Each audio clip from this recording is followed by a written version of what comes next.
Welcome to the channel. My name is Matthias. Today we're going to do a ranking video. We're going to talk about one of my favorite genres, which is funk. Actually, the albums that we're going to rank are not funk albums per se. They're influenced by funk. So they're very groove heavy, have a lot of feeling. There's a lot of focus on the bass and the drums and cool instrumentation. Personally, I'm a bass player, so this is my go-to music. I really love this stuff. So this is going to be my definitive ranking of funk influenced albums for now. So at number 10, I put Fearless Flyer's first self-titled EP. It's really fantastic. For those who are not familiar with this band, they're an offshoot of Wolfpack.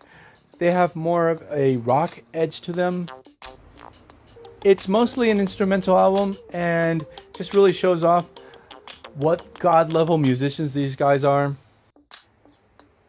And at number 9, I actually put in Wolfpack's first album, Thrill of the Arts, because that's one thing. I'm only putting in rankings albums that I already reviewed on this channel, so this is the only one I covered from Wolfpack. I know they have better stuff, but I have to say it's just one of those feel-good albums that I just put on that, surprisingly, my 1.5-year-old really loves this one. He starts dancing every time I put it on. At number 8, we move away from this jazz, funk, rock fusion to Porno for Pyros, which is more inclined to funk rock and a little bit of funk metal. Their first self-titled album feels like Jane's Addiction trying to riff off old school Red Hot Chili Peppers, but in a good way. I feel like this Jane's Addiction side project has been totally forgotten over the years, and I do have to say that this particular album, it's really fantastic. It's worth listening to. At number 7, we have Praxis with Transmutation. A fantastic album, a lost gem. A lot of people don't know about Praxis. This is a band with Buckethead, Brain, who later on would be the drummer to Primus, Bernie Worrell from Funkadelic, Bootsy Collins, the legendary Bootsy Collins, is the bass player on this album.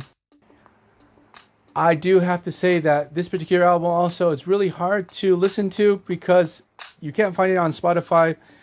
It's not on YouTube Music. There's only like small snippets of it. It's a real shame. It's very experimental funk metal. It's a fascinating voyage. And also I do have to mention, because I have not covered any of the Parliament and Funkadelic albums. Probably next year when I do this ranking again, Funkadelic and Parliament have to be on this ranking. At number 6, we have a side project to a side project. So this is Banyan. This is a side project to Porno for Pyros, and the album's called Anytime at All. It came out in 1999. It's basically Porno for Pyros jamming with some friends. Again, we're back to this fusion between jazz, funk, and rock. The songs are a lot of fun. Again, we have Buckethead playing the guitar on a couple of tracks. We have John Frusciante too. At number 5, I put Jamiroquai's Space Cowboy. This is probably the best album in their whole catalog. Still, Jamiroquai is a complete band. It's not JK's solo project. Here we have a very fantastic mix between funk and jazz that back in the 90s they would call this acid jazz. At number 4, we're going to put a band from Latin America, from Chile, Los Tetas. The album's called Mama Funk. Now I have to say that there are a ton of really fantastic funk albums from bands from South America. Do not be deterred by the language if you don't understand the lyrics, because funk is something you have to feel in the music, through the groove. Appreciate fantastic bass lines, some fantastic solos, be it from the keyboard player or from the guitar player or from whoever. In the case of this album, that the band's translated name would be called The Boobies. It's a funk rock album with some really, really fantastic riffs. And the bass player in this band is like Flea on steroids. This guy's all over the place, but in a tasteful way. He doesn't go overboard. Also, this band would have 2 vocalists like 311, so you would have one melodic singer and another one that would rap. The album that this band put out after this one, called La Medicina, it's more old school funk. And it took me a while to decide which one I wanted to put in the ranking, but I went with their first one. Now at number 3, I know this album is considered to be soul and R&B, not a funk album. It's weird because every single bass player, when they discover this one, they sit down, they learn all the bass lines to it.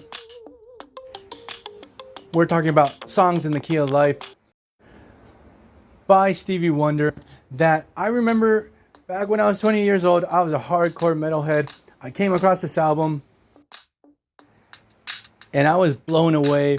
And I still remember where I was the first time I heard The Break from Sir Duke.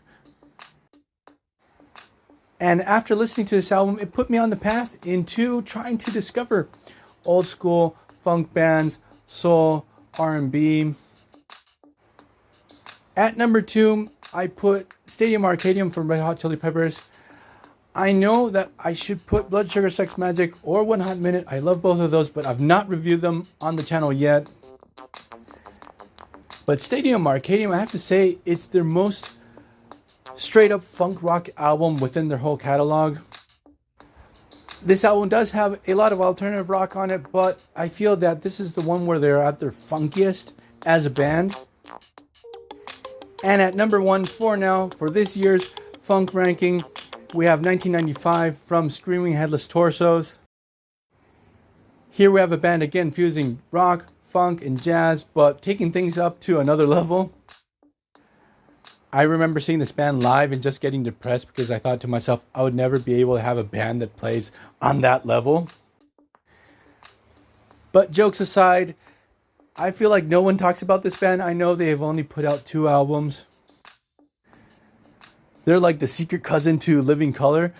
But the thing is, if you've not listened to this album, sit down, check it out. You're going to be blown away.